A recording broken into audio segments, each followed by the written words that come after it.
Hello, welcome to the TCPalm Editorial Board meeting to interview candidates for Vero Beach City Council. With 8 people running for 3 seats, we have broken out interviews into 3 groups. I'm Larry Reisman, columnist and community editor, and I'm joined by fellow editorial board members Adam Neal, editor and news director, Blake Fontenay and Ed Killer, columnists, and Louise Filipina, reader advisory board member. Special thanks to our candidates today for meeting with us and streamlining this process by completing questionnaires ahead of time. Board members have reviewed them and worked together on a list of questions for the candidates. Questionnaires and replays of our editorial board interviews will be found at tcpalm.com. At the conclusion of this interview, editorial board members will discuss possibly writing an editorial to recommend a candidate in this race. I'll lead the questioning and open it up to the other editorial board members at the end. Our goal is to be completed in about 45 minutes. So because of our time constraints, we ask that you keep your answers concise. So we'll start with Honey. Can you please tell us what are the 3 biggest issues facing the city? Oh, wow. It's hard to identify. Well, of course, the lagoon is a big problem. That's so responsible for our health and our welfare, our safety. It's very, very important. I find it very important to attend all of our advisory board meetings. This is where the citizens have a voice, and I want to hear what they have to say, and that provides direction for me. Obviously, there's the issues that are legal at this point, which is the problem with the referendum, the citizens referendum, which is before a court now. So that's nothing that I really can discuss. The 3 corners is very important. We have to see how that referendum is going to go. A lot of this really depends upon how the referendums are going to be going. But the lagoon is huge, and we've taken some very positive steps in that regard. I'm very concerned over our ability to home rule with preemption that happens from the state level. It's hard to really prioritize an issue at this point in time. I'd be happy to explain more, but I'm going to run over my time. Thank you. Thank you. Thank you very much. Brooke, what are the 3 biggest challenges facing the city? I would definitely agree with Honey on this one. There's a lot going on, and it's really hard to narrow down just exactly what the most important things are. But, I think a lot of people right now are really feeling the weight of, inflation. But people are feeling the burdens that we're all going through right now between the stormwater tax. I think is a big deal for people. They are concerned about that, homeowners and businesses alike. And I would agree that the lagoon is a very serious issue. I'm just not 100% that taxing businesses and people is the right thing to do at this point, when we do have other options. I was surprised to learn recently that the city council had an opportunity to partner with a company that would plant seagrass beds, which are proven to improve the clean up and improve the waterways. So just really interesting. We looked at I think it was $60,000 was what the company was asking for to get started on that, and then offered to assist in writing grants. And the city instead promised $1 million to a community complex and another $7 million for a dry storage unit. And I think for some people, when they see that kind of money being promised for other projects, and then they're being asked to pay a tax on their properties, I think that's a pretty big issue for the residents of the city. On 3 corners, and those things are always an important. Everybody's concerned about what's going to happen with the referendum. I'm sure you guys will ask about those 2 things later, so I'll give it. Ask and we shall have a question for you. So the next one is just that, Brooke, for you. What would you like to see happen in connection with the 3 corners the city owns at Indian River Boulevard and 17th Street? Do you support the referendum that would direct the council to pursue the plan adopted by the council? I mean, it's on the ballot. It's up to the voters at this point. I do think that if it passes, everybody wants to see something happen there. So if the referendum passes, I think for me, I would really just try to focus on making sure that the things that were asked for in that initial survey that was conducted by DPZ, that those things do remain a priority. I would like to ensure that there isn't any, development that's happening that has a negative impact on the lagoon. And people talk about permeable concrete. But I just think that those are things that are really, really, really going to be important. Like I said, for the lagoon, just making sure they're environmentally responsible. In a perfect world, the project would be revenue generating. The way that the taxes go around here, I don't see a hotel and restaurants offering up too much benefit to the city. And we know the 4% that tax goes to the county. Sales tax, the majority of that goes to the state and to the county. So it's a little of a controversial topic, I think. I mean, the plan's beautiful. The way that it was presented by Mr. Dwani, I think he did a fantastic job. But that's, everybody refers to it as the standing ovation plan, but a lot of people really just don't realize it's not the same plan anymore. I understand he's coming back to present again. I think that's a great idea. But once it's out of the people's hands and it's, city council's responsibility, I personally would try to ensure that the people get what they asked for, which was recreation, parks, green space. And those things are going to be difficult to convince a developer, to take on and want to maintain. But I think there, like everything else, there's a way to do it, and there's a compromise, and it can be done. And hopefully we do get a really beautiful project out of this. Thank you. So we'll go to Honey with that question. What would you like to see happen in connection with the three corners the city owns at Indian River Boulevard and 17th Street? Do you support the referendum that would direct the council to pursue the plan adopted by the council?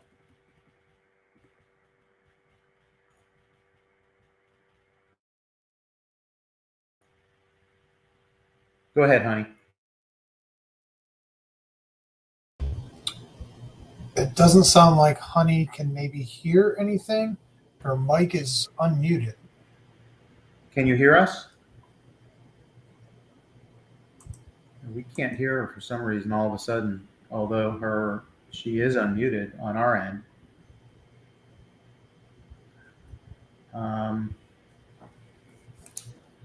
This is live TV here, right? So bear with us a minute. Can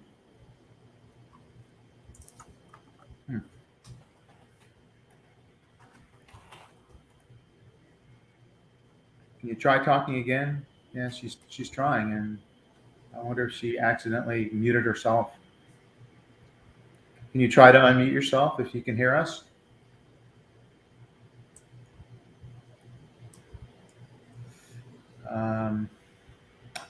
Do we try to do the phone call? Larry, we may want to try the phone call, because at least that way, we can still have her video up, but then you could at least have the audio on your end. So, Honey, I'm going to call you on your cell phone, see if you can pick up, and then we can talk to you on your cell phone at least. If the video doesn't work, at least we'll be able to hear you.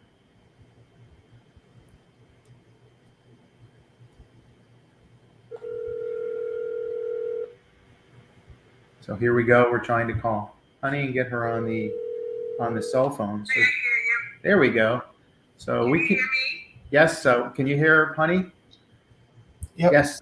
Sounds like we can hear you well. So. Okay, I hear you. Okay. So the question was for Honey was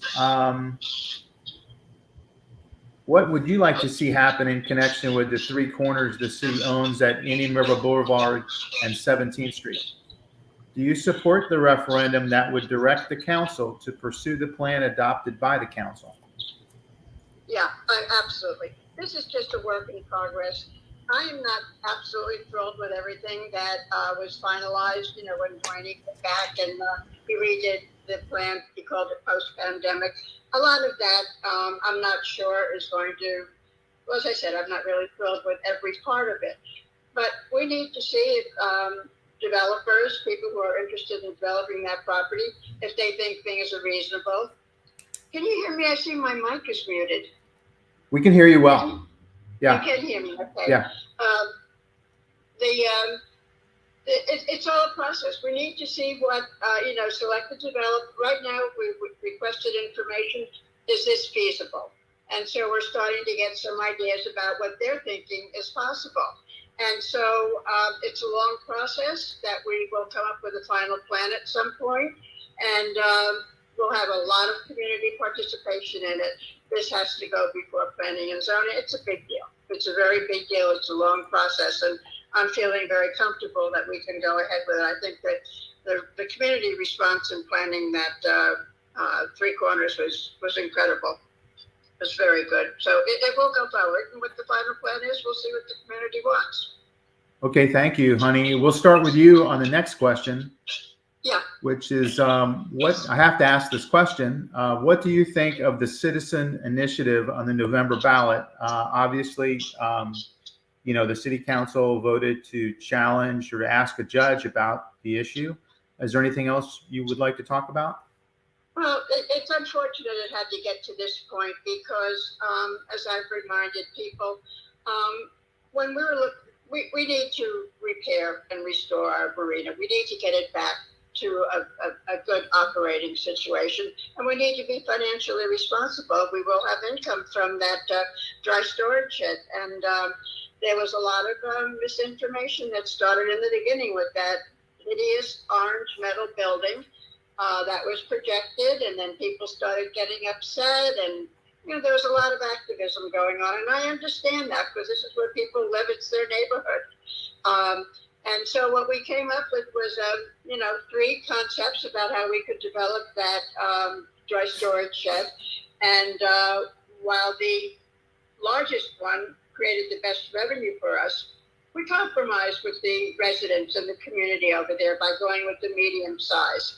And so I thought that was very acceptable, but now it's expanded. There's a lot of confusion about why are the charter properties involved in this, et cetera, et cetera. We held a public forum, and the confusion was really very apparent at that point. And so we have no choice but to ask. I mean, it's legitimately on the ballot, but we had no choice really but to ask the judge, please settle this for us. Thank you. Thank you. Thank you. Brooke, what do you think of the citizen initiative on the November ballot? Well, I actually think it's remarkable what they were able to accomplish. And as far as I understand it, I have spoken with Vero Beach Preservation Alliance and gotten their perspective on why, how and why all of this came about. But initially, they were upset with the emphasis being on this dry storage building and not on the upgrades and updates to the marina. And, I feel like they're all well-intended people. There were some 1,500, 12 to 1,500 petitions signed. I don't think there was misinformation on their part that took place. I paid pretty close attention to this from the beginning. They've been very clear about what their mission has been from the start. Initially, they petitioned the city, and they couldn't come to an agreement. So they petitioned to have their question put on the ballot. And really, it's just a question for the voter to decide whether or not they want to protect that piece of property where the dry storage shed is now, or whether they want to, continue to, make it bigger or what have you. It's just, they're just saying we want the community to decide, not just to be told what's going to happen there. And I think the effort they put into doing that is remarkable, whether you agree with them or not. And I think, last time I spoke with them, it wasn't about restricting expansions in parks. It wasn't about more government or town hall type of government. If anything, it's taking, that decision-making power away from the ever-changing city council and giving it back to the voters. These are, we all have to live here, no matter who's sitting in those seats. I mean, we all have to sort of deal with the repercussions of the decisions that a few people make who are in that position for just a few short years sometimes. Those people are nice people. They really are. They are very kind. They're not being malicious, or they have really no malintent other than just to get the input from the community on what should happen there. So I think as far as Vero Beach Preservation Alliance goes, I would encourage anyone who's confused to reach out or just visit their website. They have not been anything but forthcoming with their intentions from the beginning, which is really to protect our parks. And obviously that's going to be something that's near and dear to my heart as the Recreation Commission chair. I'm all for that. I can't argue against protecting our public spaces and our park spaces. So Thank you, Brooke. We will start with you on this next question. Next year, how would you address funding and projects associated with the stormwater utility? Funding and project for stormwater. Okay, so I do this a lot with Rec Commission. We have this issue where there's never any funding for the projects that we want to do or programs that we want to start. So we became members of NRPA. Patty is awesome at applying for grants. She just got a new one for Charles Park. I'm actually really confused as to why this hasn't been the approach for the city for decades now.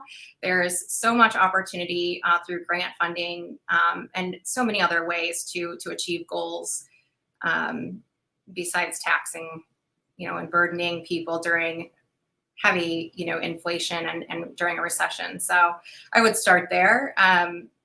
Like I said, there's a lot of opportunity in that. And personally, I'd like to revisit this conversation with this private company to plant these seagrass beds and other plants around the stormwater drainage to filter the water that comes out of there. They've had great success. And I think when we look at these other projects that we're talking about, $1 million to a community complex, $7 million for a dry storage, why wouldn't we spend $60,000 to plant some seagrass and start cleaning up our waterways as opposed to, again, burdening, taxpayers? Thank you. Honey, next year, how would you address funding and projects associated with the stormwater utility?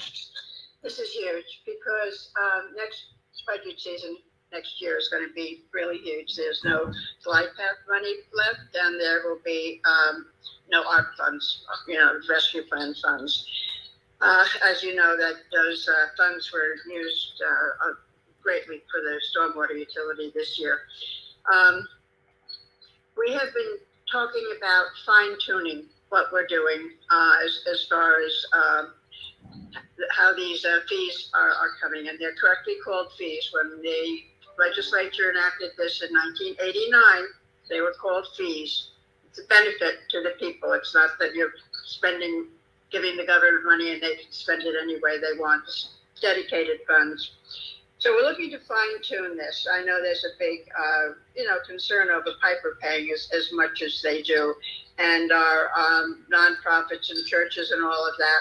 But we have to look at this legally. What might be legal may, in some cases, not be legal. So we are talking about fine tuning how this is going to come. I think you know that I'm the representative to the Florida League of Cities, the Treasure Coast Regional Planning Council, and this puts me into positions where I can do everything possible to seek funding. And especially like with the Regional Planning Council, they've got a wonderful outreach on the national level. And so the opportunity for grants, I'm going to be working real hard on it should I have the honor of serving another term. Seriously. Thank you. Thank you. We'll start with you, Honey, on this next question, which is in light of the planned move of the sewer plant to the airport, What is your take on the proposed water and sewer rates? We've been looking at that. With the water and sewer rates, I really think that the consultant gave a very good presentation. We'll need to see how things are resolved, whether we're planning anything, whether Shores are being a customer, in which case, that will determine how big this plant is going to be. But we definitely need that plant, and I do think that the one rate for everybody is important, and I do think that we've got to fund it. There's just no way around that. We can't keep the sewer plants, the water plants over by the lagoon. So that's I do like the presentation that the consultant gave us. It was reasonable, very reasonable, and it's not going to choke people. We're living in terrible times, with the inflation and stuff, but we are responsible for the health and the safety and the welfare of our people. Tough decisions, Larry. Thank you. Let's go to Brooke on that. In light of the planned move of the sewer plant to the airport, what is your take on the proposed water and sewer rates? I feel like I'm just repeating myself. I agree with Honey. I think everybody agrees it has to be moved. And I know that, what was it, 80 million for the cost? I don't remember, but I know we can always apply for the grants and they don't always come through. But, again, I just think it's really mind blowing that we have not hired a grant writer previously to this. That is something that it's just really bad timing. I mean, goodness, we're feeling it. We're a family of 6 and it's hard. So when you look at rates and your monthly cost of living going up, it's not something that anybody wants to hear about. But I, again, would start with grant funding and see just exactly how much we could possibly qualify for before we look at, raising fees and charging people more. I think that's an issue that should come down the road after the grants have been, exhausted. Thank you. We'll start with you, Brooke, on this question, which is, what, if anything, would you like to see happen to Eastbound and Westbound State Road 60, also known as 20th Street, 20th Place, and/or the Twin Pairs? I don't know. That's what I honestly haven't given a lot of thought to. I live, over here, and I don't know that, I'm not sure that anything needs to be. I mean, right now, I don't feel like traffic is horrible yet. That's not to say that it's not going to get worse as we continue to develop farther west. Safety is always an issue. Got 5 kids. It's a priority for me. So I would address it from a safety first, standpoint and go from there, I think. Thank you. Honey? I knew this question was coming, Larry. Thank you for asking. Right now, we have FDOT looking at safety issues. And that's, it's a state road. We don't have a whole lot of control on it. They're having, public input come into it, and that's been appreciated. The safety issues are huge, and they've agreed with the crosswalks and, reducing speeds, turn lanes. Nothing is definite at this point in time. So, to the best of my knowledge, we might be getting some information coming in around December. Okay. I don't know. It's unstable. I don't know what's going on with the communication. Were you able to hear my answer? Yes, I certainly was. Yes. Yeah. So it's really a lot of FDOT and Florida Department of Transportation, and there's not going to be a whole lot of changes, but the safety features are really being looked at right now. Okay. Okay. Thank you. Let's start with you, Honey, on the next question, which is it's a long question, but bear with me, please. In recent years, commercial property along Ocean Drive near Con Beach on Royal Palm Point and elsewhere has been raised and replaced by condominiums. A large storage unit is being built on prime property along State Road 60 across from the police station. Are you okay with this? If not, what can be done about it? Well, yeah, I understand completely what you're saying. I happen to be a big fan of mixed use when it's in the appropriate areas. These have a way of sustaining, the area, keeping crime rates down, that kind of stuff. That big commercial property opposite the police station, he had the right to do that. What other way can we say it? We had no other interest in it was a private sale. Someone owned that property, they sold it, and it was a permitted use. So what we can do really is to change what permitted uses are allowed in certain zoning areas. And I know that we're kind of looking at that again.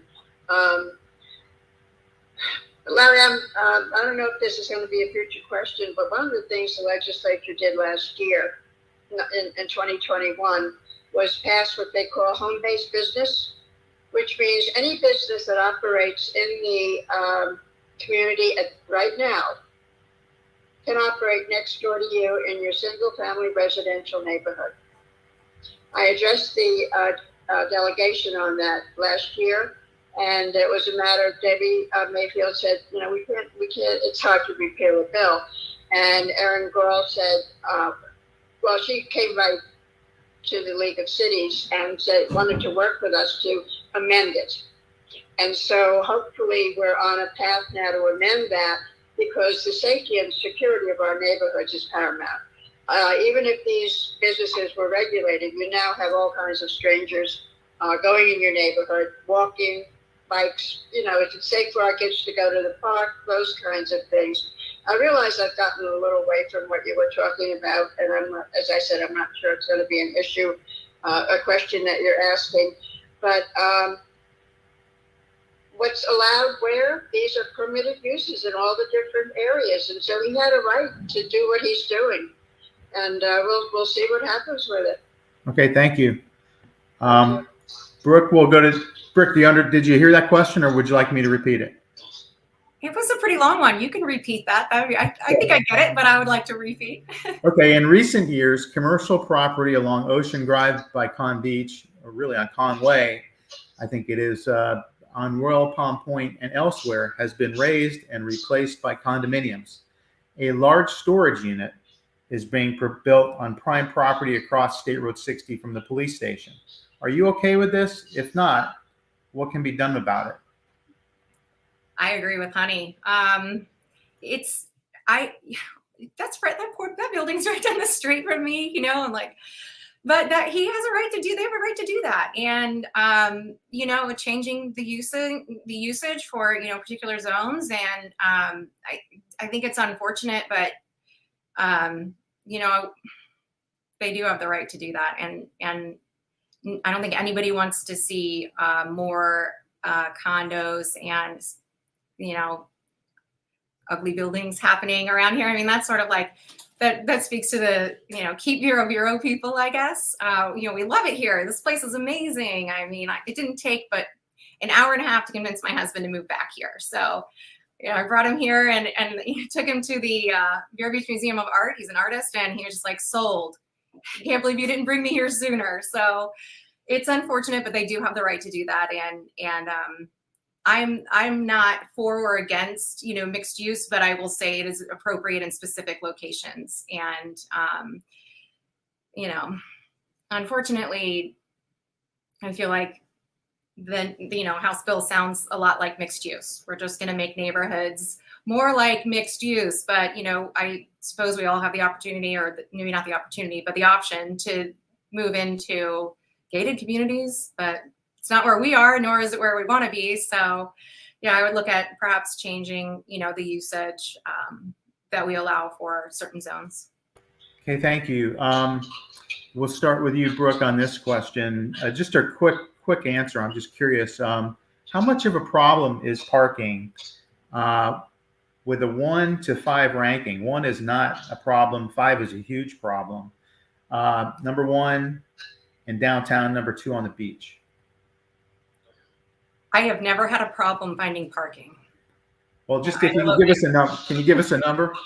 In both of those It's places? a 1. I mean, I lived in Chicago, so I'm like, the Vero parking is not a problem. Not for me anyway. I don't mind parking, a block away and taking a nice walk. It's beautiful here. So I don't find it a problem yet. That doesn't mean it won't become a problem as we continue to grow. But for now, I give it a 1 being like not a problem. I don't think it is. Okay, sounds both on the beach and on the mainland. 1 for both. 1 for both the beach and the mainland. Yeah, I mean, how was your ranking again? Are we doing 1 is one low. is not a problem? Yeah. So Okay. no, I think we have a very low parking issue here. I live very close to downtown and we frequent the beach. So we have never had a major issue in finding parking. Thank you. And how about you, honey? Thank you. I've made a point of driving over one bridge, going along Ocean Drive, and then coming back on the other bridge. And I do this for many reasons. One, where are we with parking? What am I seeing? And I noticed that there are more people, families, walking. And this year, as opposed to last year, I'm not going to put the pandemic in back of us. And I noticed a lot of people walking, smiling, laughing. They seem very happy. I do find more parking spaces available on the south side of the, the park of the business area, and it makes me feel that people really maybe they don't like walking too much. I like the shared parking. This is a historic problem, and I can remember when the chambers put together, what can we do about this problem? And we tried various solutions, and they did not work. Right now, I'm going to say, with the pandemic, I would put it at a 2-3, somewhere in there. The parking is an issue throughout Florida, and it's one of the things that the League of Cities is going to be addressing this year on a lobbying level. Downtown, same thing. You gotta know where the parking places are downtown. A lot of people don't know that, and they drive around in circles and they go here and there. But we do need more parking. The subject of parking garages comes up, and I don't think downtown is as stressed as the Barrier Island. But again, I would put it at a 2-3, depending upon the time of day and what's going on. But parking is a problem. Okay, honey. Next question is for you. What, if any, improvements should be made to city parks and/or recreation? Depends upon which park. What are we talking about? Are we talking about benches, restrooms, opening and closing hours, monitoring behavior? There's huge mental health issues today. There's a big homeless crisis. Boy, that's a broad question, Larry. It depends upon the park. I just really have to say that. And of course, downtown, that has a number of its own problems down there between Pocahontas and on and on that goes. But yes, we have the panhandling, enforcement, which is legal. We're not telling people they can't panhandle. They can panhandle, but they have to do it safely where they're not in danger of getting hurt. And that was really good. We had a very good attorney advising us on that. The homeless population is another problem, with our parks and where they are and what they're doing. Again, it's a matter of law enforcement and what is legal for them to do. Okay, thank you. Brooke? Yeah, where to start? That's a loaded question. Our parks are world class. They are absolutely incredible. You can go to so many beautiful cities all over the world, and there's so much attention and love and respect given to city parks, from rural towns to big cities. I mean, it's really incredible. We have these amazing parks that we have let go, and that's unfortunate. But what the Rec Commission has done is partnered with, or gotten a membership with USTA and started applying for some grants. So Charles Park is getting an update. But I think the issue that we need to start looking at, it is in the comprehensive plan that we should partner with nonprofits, but what does that partnership look like? And what does that mean to the community? So your tax dollars don't go down when you partner with nonprofits. You're still paying the same amount of taxes, but you have less access to publicly owned lands and properties. And I think that doesn't sit well with a lot of people. So with Pocahontas Park, and that's a good example because nothing against Pickleball University. I think they're great people. But they took over the pickleball courts there, and the pickleball courts look amazing. But the rest of Pocahontas Park is not doing well. There is a homeless problem there, and it's really unfortunate. Perhaps the city can do something else, like get more involved with the local nonprofits, that help with mental health and homelessness, et cetera. That is an avenue we need to look at for sure. But I think the big issue really is, what are these partnerships looking like with nonprofits? Are they taking over? Is there free access for the public like there was previously? Or are they now charging a fee for publicly owned lands? Again, nothing against pickleball. They are great people, but they do charge a fee. You cannot just show up at certain times of the day and play pickleball at the courts there at Pocahontas Park. And we're looking at a proposal possibly coming from USTA at Riverside Park. Do we want to privatize Riverside Park? And I just don't know that that's something that we need to do. And not that we don't need to do it, but we need to really carefully consider how that affects the residents, the people of the neighborhood, and the people who use those parks. The other thing that is a huge issue is our lifeguards. They need so much right now. It should be a priority. I'm happy to hear that police are getting a raise. I think that's incredible. But the lifeguards have been asking for a tower at Humiston Park for years. It is dilapidated. It needs to be done. And again, we go back to these other projects we're looking at, $7 million on a dry storage barn. We're looking at, $1 million for a community complex at the high school, which, by the way, high school property is not open to the public. Okay, that doesn't happen. So we're looking at these other projects and funding them with millions, but we will not spend a few $100,000 to upgrade the lifeguard tower at Humiston Park. I think that's really unfortunate. I almost drowned at JC Beach, just outside of the the guarded beach area. And that was terrifying, and it still haunts me to this day. So I respect our lifeguards. They are so important to our residents and our visitors. And so when it comes to our parks and how we need to improve, there's a lot that needs to be done. And we need to start looking at partnering with the right nonprofits to improve these spaces and to make sure that our lifeguards are taken care of. Thanks. Thank you. I'm going to open it up to any other editorial board members that might have a question. Blake, Louise, Ed. Honey, you can't hear us? You can't hear us, honey? Larry, if your phone is on mute, she Oh, might not be hold able on to a hear second. Yeah, it's on speaker. It's not on mute. Yeah. Can you talk, honey, on your phone? You talk into your phone, honey? Honey, can you talk into your phone? Can you talk into your phone? Can you talk into your phone, honey? Do you hear me on your phone? Do you hear me on your phone?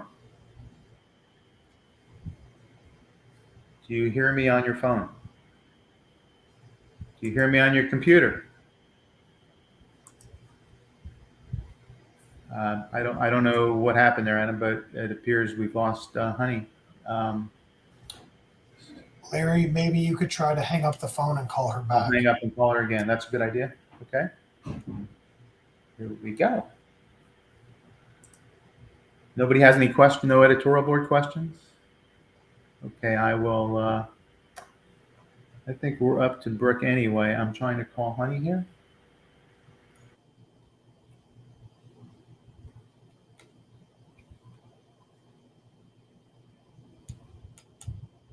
Because I see my mic is muted. I can hear you now. We can hear you now. Okay, thank you. Okay, so we're good. And we'll start with Brooke on the, we've really just got this final question here.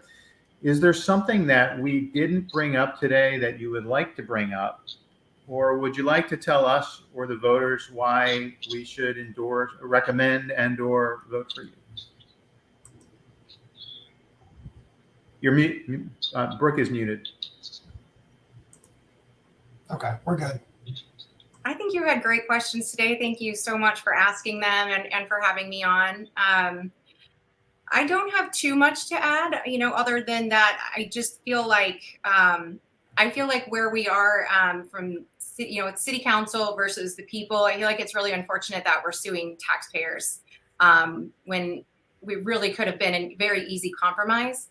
And I just would like to approach city council, with that attitude of let's stop with the, pitting people against people and fighting and arguing and claiming misinformation when it was very clear, for example, with the VVPA, that anyone who attended that meeting or who watched that meeting, there was multiple opportunities for the city to clarify anything that was considered misinformation. And I'm just really heartbroken to see that that's where we are at, as a city, with suing residents and not being able to compromise. But I hope that we can move past that in a more positive and progressive way, and just get started on making the improvements that we need to make to this to our beautiful city. So, thank you. Thank you, Brooke. Thanks for joining us today, honey.